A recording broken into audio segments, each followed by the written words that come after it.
Hello friends, welcome to today's 1 minute remedy. இப்போ இருக்கிற corona டைமில் எல்லாருமே கேள்விப்படுறது மூச்சு திணறல் பிரச்சனை. அதுக்கு ஒரு நல்ல நாட்டு மருத்துவம் பற்றி தெரிஞ்சுக்கலாம்.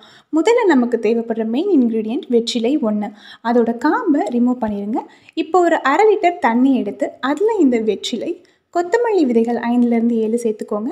அப்புறமா கொஞ்சம் கல்லுப்பு, அவ்வளோதான். இது எல்லாத்தையுமே ஒரு சில்வர் பாத்திரத்தில் இல்லைனா மண் சட்டியில் வச்சு அடுப்பில் சிம் ஃப்ளேமில் 15லேருந்து 25 நிமிஷம் வரைக்கும் நல்லா கொதிக்க வைங்க. அதுக்கப்புறமா வடிகட்டி ஒரு நாளைக்கு நீங்கள் தாராளமாக இது 3 வேளையும் 50 ml இதை எடுத்துக்கலாம். இதே அளவுக்கு குடித்தோன்னா மூச்சு திணறல் வராது. இல்லைன்னா ஒரு வேளையோ 2 வேளையோ நீங்கள் எடுத்துக்கலாம். சாதாரணமாகவே இந்த ட்ரிங்க் நமக்கு ரொம்பவே நல்லது.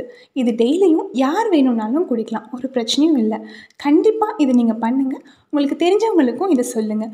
நம்ம முன்னோர்கள் சொல்லிட்டு போன இந்த மாதிரியான எளிமையான நாட்டு மருத்துவம் நிச்சயமாக நம்மளோட அடுத்த தலைமுறைக்கும் போய் சேரணும். நன்றி.